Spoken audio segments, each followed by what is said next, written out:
My questions are for you, all the young people sitting in front. How would you like to go to Mexico for spring break? Does that sound like fun? Well, that's exactly what my 18-year-old daughter Kelly just did 2 months ago. She got an opportunity to go down there with 6 of her pals, flew down to Zihuatanejo, Mexico, for some sun, fun, and some service. You see, Kelly didn't go down just to sit on the beach. She and her Interact Club got an opportunity to go down to give back and get back. What she had the opportunity to do was to spend some time with some folks, some kids, who don't have anything nearly as much as what we do.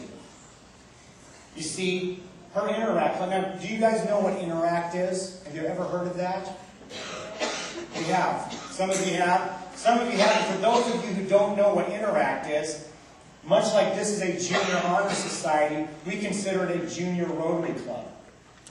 I'm a member of the Poulsbo Rotary Club, and at the high school, when you go into 9th grade, you'll have the opportunity to join a club like Interact. Well, she and her pals had an opportunity to go down and help with the school. And for schools down in Mexico, unlike schools here, you have to pay to go to public school. Can you imagine that? And only the kids who had money could go. And so this school was for those that didn't. And it needed a lot of work. So Kelly and her friends raised a lot of money so that they could go down and help these kids. We put them on a plane, believe it or not, in the snow. Do you remember when it was snowing a couple of months ago? Hard to believe. I put her on a limo. She had a chance to go down on a limo down to the airport and then go down to 85-degree weather. How do you think I felt? I was jealous, you're right. But when she got down there, things changed. It wasn't all about having fun in the sun. What she found were 6, 7, and 8-year-old kids that really had nothing. And what she said was that, Dad, these kids are still happy, and they have so little. She and her pals spent a whole week down there doing things like helping putting in some landscaping into the school. They helped teach kids how to play soccer and basketball. They even helped some indigenous women who were starting businesses down there. It was an opportunity to bring some of our culture in to help them, and for them in return to get back. What do you think they received in return? They received an idea of, number one, how big this world really is, and how fortunate they are to have what they have. And they have a unique opportunity to give back to those who are less fortunate and get something in return, something that's very, very rewarding. The knowledge that they help to improve the condition of someone else. In fact, one of the highlights of my daughter's trip, she texted us because, as some of you parents may know, making calls from Mexico can be a little bit pricey. So we had a deal. Said, you text us and let us know how things are going. So she texted me one day and I opened it up. By the way, I am a guy who knows how to text. Your parents know how to text? Okay. It's the only way you can communicate, right? So I opened up my text and it said, Dad, I rescued a dog. Can I bring it home?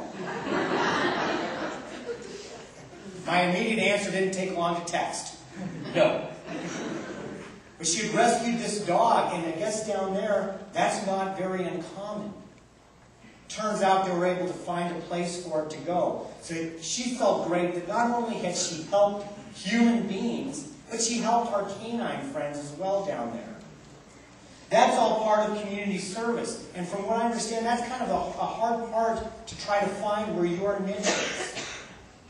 What you need to understand is that you don't have to go down to Zihuatanejo, Mexico, in order to do community service. I am a believer that, especially in our society today, that community is much more than just Poulsbo. Would you agree with that?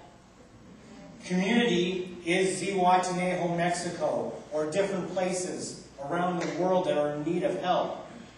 But there's plenty right here for you to do as you get started down that way, because my hope is that someday you will join an Interact Club or a Leo Club or a Key Club and be able to help out as you get older and maybe be able to travel to places like Mexico to help. But until that time, there's some opportunities here for you as well. Fishline is a great opportunity to help people who don't have as much food as you do to eat, just here in our community.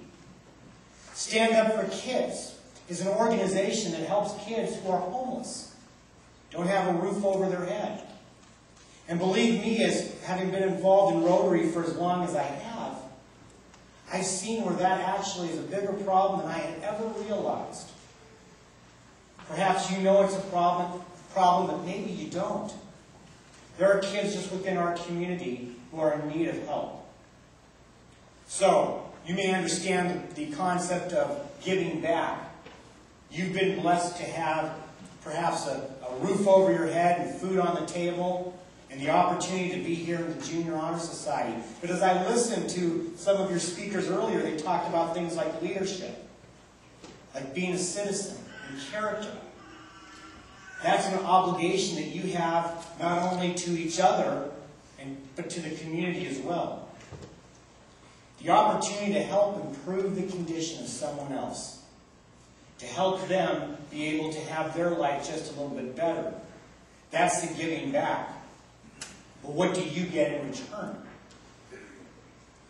What Kelly told me she got in return was a changed life, a changed attitude.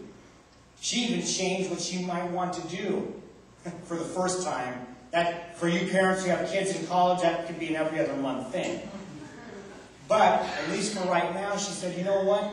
This is something that I could do for the rest of my life. I want to go back next year. I want to help some more. And I said, why? What has drawn you to that? And she said, Dad, it's the feeling that I get. That's my reward.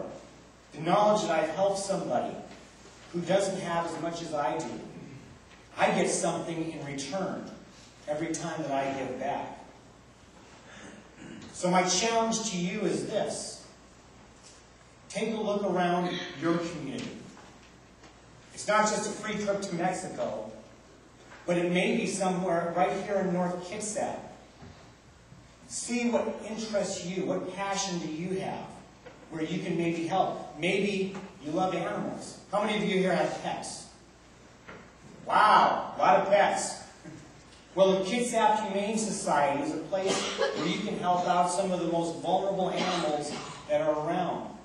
Everything from taking a dog for a walk, to cleaning a dog, or a cat, or other animals that they have there. I'm partial to dogs, so I keep talking about dogs. But you have that opportunity because that is community service. Maybe you have a concern for those who don't have enough to eat. The fish line right down the street is a great opportunity. Or kids that you might be able to associate with who, if you can imagine, not having a place to live and on their own. There's lots of opportunities out there for you, and I challenge each one of you to take a look at what options you can do. Talk to your parents. Find out if there's something that you, as a family, might be able to do to help others. In our world, community is not only Poulsbo. It's now global. You as young adults play a vital role in that. If you don't find ways to give back to your community, you won't get back all the personal fulfillment we need as humans. But if you commit to even just one project that will improve the condition of someone else, you will be rewarded beyond your imagination. I know that for a fact because I've seen it in both of my daughters and what they've done. So my question to you as I leave tonight is, are you ready to give back and get back? Thank you for allowing me to be here, and again, congratulations to all of you.